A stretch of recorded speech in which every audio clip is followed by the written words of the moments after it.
Bonjour à tous, soyez bienvenus dans le forum de Girondin TV. On va refaire l'actualité des Marinés Blancs cette semaine en compagnie d'Alain Baudron de Gold FM. Bonjour Alain. Bonjour Manu, ça va? Ça va très bien, merci. Ouais, très bien avec le sourire.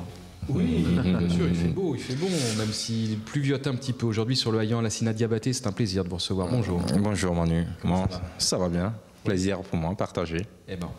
Là, il va falloir faire attention, parce qu'on a un pro face à nous. Ouais, mais non. On ne peut plus dire n'importe quoi. Allez, mais non. Champion de France 99. Ah oui, c'est un peu derrière nous. Et il y a eu un autre titre après, le championnat, 10 ans après. Qui était remarquable comme le nôtre. Ouais.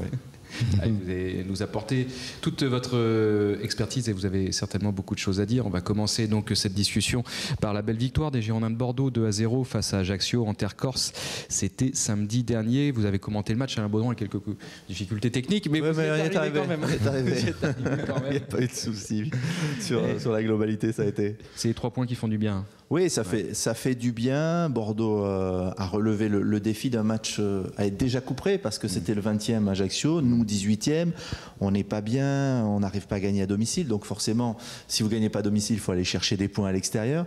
On a su le faire.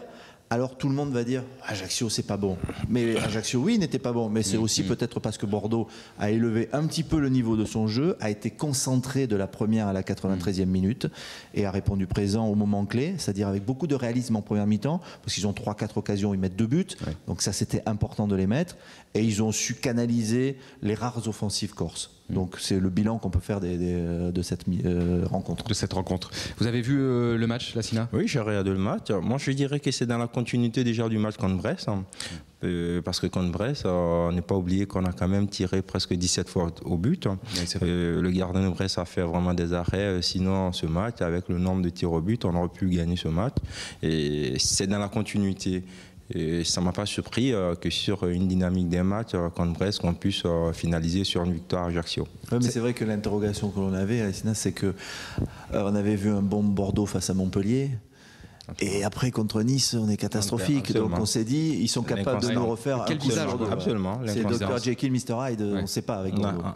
C'était surtout vrai la saison dernière. C'était encore arrivé cette saison sur des mi-temps. Oui. Mais la saison dernière, c'était encore plus criant.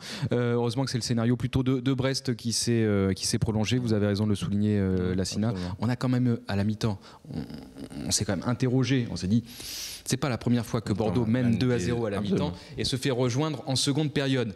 Donc, on n'était pas totalement serein, même si effectivement la physionomie de cette première période laissait... Moi, j'ai juste un tout petit regret sur cette rencontre.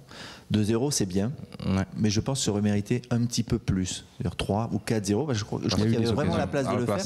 Et en plus, ça aurait donné de la confiance encore un petit peu plus importante, surtout si c'est Diabaté qui avait marqué, si Gouffran en avait rajouté un autre, si Maurice Belay avait marqué un but, il n'a pas encore marqué ce garçon. Donc je pense que ça aurait donné une confiance supplémentaire en disant moi aussi je peux marquer. Il a délivré une passe décisive, mais oui, il n'a pas encore marqué.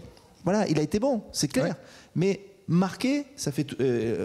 Il doit le savoir, Lassina, qui nous avait marqué de superbes buts aussi, même s'il n'a pas marqué tous les matchs, mais on se rappelle de quelques buts. Mais c'est important, dans une équipe qui doute, si vous marquez 3-4-0, ça donne une confiance supplémentaire. Oui, et puis pour le goal average, c'est pas aussi inintéressant. Inintéressant parce qu'on était quand même à moins 6, moins 5. Moi je pense, voilà, c'est le petit regret que j'ai, que la deuxième mi-temps, on l'ait plus géré que jouer. Je pense que je vais dans le sens de Manu qui a dit tout à l'heure, l'équipe est dans une situation où quand ça s'est vu par le passé par un certain nombre de matchs, quand elle a marqué 2 buts, on s'est fait rejoindre, on a perdu. Je crois aussi qu'il y avait peut-être cette atmosphère pesant qui a fait que les joueurs se sont dit, dans l'ensemble, dans leur tête, il vaut mieux garder ce score, se battre pour ne pas en prendre, que d'essayer d'en marquer d'autres pour nous permettre d'avoir un goal average favorable. Oui, mais malgré cela, il y a les occasions. Diabaté qui marche sur le ballon. Oui. Même si je crois Nicolas aurait pu faire un autre choix que de donner à la Diabaté, il y avait Gouffran qui arrivait sur la droite, qui était plus plein axe et qui aurait pu frapper directement et plus en mouvement. Mais il y a eu d'autres situations qui auraient pu amener ce 3e et 4e but, tout en gérant la deuxième mi-temps comme on l'a fait, parce qu'on avait effectivement peur de revenir à le scénario de Toulouse ou de Montpellier. Il y avait cette crainte, effectivement. On a parlé des attaquants. Le point positif aussi, c'est que Bordeaux n'a pas encaissé de but. Ça faisait très longtemps que ça n'était pas arrivé, au moins 5 ou 6 rencontres. Evian, le 0-0 face à Evian.